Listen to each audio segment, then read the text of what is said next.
Irish Mehjabin রাফা ভিকারুন্নিসা নুন school and কলেজের অষ্টম শ্রেণীর শিক্ষার্থী। নতুন শিক্ষাক্রমের ওপর তার ষান্মাসিক সামষ্টিক মূল্যায়ন হয়েছে 4টি বিষয়ের উপর, বাকি এখনও 6টি। কোটা সংস্কার ও ছাত্র জনতার আন্দোলন ঘিরে 1 মাস স্কুলে বন্ধ, পরীক্ষা পড়াশোনা। এ অবস্থায় বাড়িতে অলস সময় পার করছে রাফা। ম্যাথ, সায়েন্স এগুলো একটু একটু করে পড়া হচ্ছে, যেহেতু বইয়ের ভিতর থেকে তেমন প্রশ্ন আসে না, তো তেমন পড়ার দরকার হয় না। জাস্ট টপিকগুলো নিয়ে জাস্ট আইডিয়া থাকলেই লিখতে পারবো, আর তাছাড়া কোশ্চেন তো এমনিতে পেয়েই যাবো। তবে রাফার মায়ের অভিযোগ, নতুন শিক্ষাক্রমের ওপর যে পদ্ধতিতে মূল্যায়ন হয়েছে তাতে সন্তান কেবল পড়াশোনা থেকে বিমুখী হয়েছে।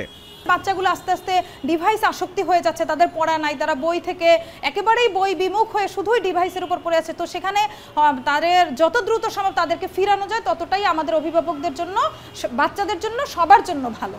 সার্বিক পরিস্থিতি অনুকূলে না থাকায় দীর্ঘদিন বন্ধ সব শিক্ষা প্রতিষ্ঠান। এরপর 5 আগস্ট শেখ হাসিনার পতনের দিন আন্তঃবাহিনী জনসংযোগ পরিদপ্তর আইএসপিআর থেকে এক বিজ্ঞপ্তিতে স্কুল, কলেজ, মাদ্রাসা, বিশ্ববিদ্যালয় সহ সব শিক্ষা প্রতিষ্ঠান 6 আগস্ট থেকে খোলা রাখার নির্দেশনা দেওয়ার পরে শিক্ষা প্রতিষ্ঠান খোলা হলেও শিক্ষার্থীর উপস্থিতি নেই, কেবল অফিস করছেন শিক্ষকরা। অন্যদিকে ঢাকার বাইরে অনেক জেলায় স্কুলে ক্লাস চললেও উপস্থিতি কম। এই স্কুল একটি সরকারি স্কুল, এখানে 3000 শিক্ষার্থী আছে, সেইভাবে এখনো প্রাণবন্ত হয়ে ওঠে নাই। পরীক্ষা 4টা হয়েছে, তারপরে আর হচ্ছে না। পরবর্তী নির্দেশনা না আসা পর্যন্ত আমরাও কিছু বুঝতে পারছি না। না, সত্যিকার অর্থে আমরা এগুলো এখন আমাদের কাছে যেহেতু কোনো নির্দেশনা আসেনি, বলতে পারবো না। কবে পুরোদমে শিক্ষা কার্যক্রম শুরু হবে মাধ্যমিকে? ষান্মাসিক সামষ্টিক মূল্যায়নের কি হবে? এসব প্রশ্ন ঘুরপাক খাচ্ছে শিক্ষার্থীদের মাথায়। 6টা বাকি, এখন ওগুলা কবে হবে ওই সম্পর্কে আমাদের টিচাররা কিছু বলেনি, কিংবা আমরা কোনো নোটিশ পাইনি। আন্দোলনের জন্য যে 1 মাস বন্ধ ছিল, সেই 1 মাসে আমরা পড়ালেখাও করেছিলাম, পরীক্ষার প্রিপারেশনটা নিয়ে পরবর্তী পরীক্ষার জন্য প্রস্তুতি নিচ্ছিলাম। তবে আমরা এখনো জানি না, যে আমরা এখনো নিশ্চিত না যে আমাদের পরবর্তী পরীক্ষাগুলো কি আসলে হবে কি হবে না, স্কুল কবে খুলবে, কবে হবে, সেটা আসলে আমরা নিশ্চিত না। এবছর সারা দেশে একযোগে কেন্দ্রীয়ভাবে জাতীয় শিক্ষাক্রম ও পাঠ্যপুস্তক বোর্ড ষান্মাসিক সামষ্টিক মূল্যায়নের প্রশ্ন প্রণয়ন করছে।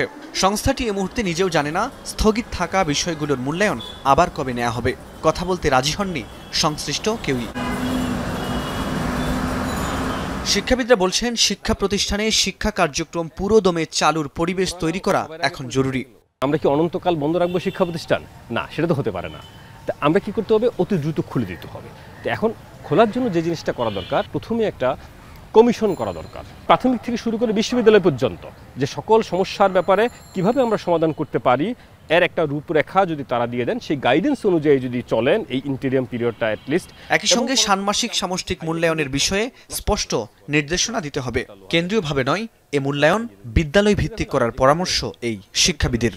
প্রশ্ন ফাঁস হয়ে যাচ্ছে এবং কেউ কেউ দায়িত্বশীল জায়গা থেকে বলছে প্রশ্ন ফাঁস হলেও সমস্যা নেই। কি ভয়ঙ্কর কথা, কি ভয়াবহ কথা!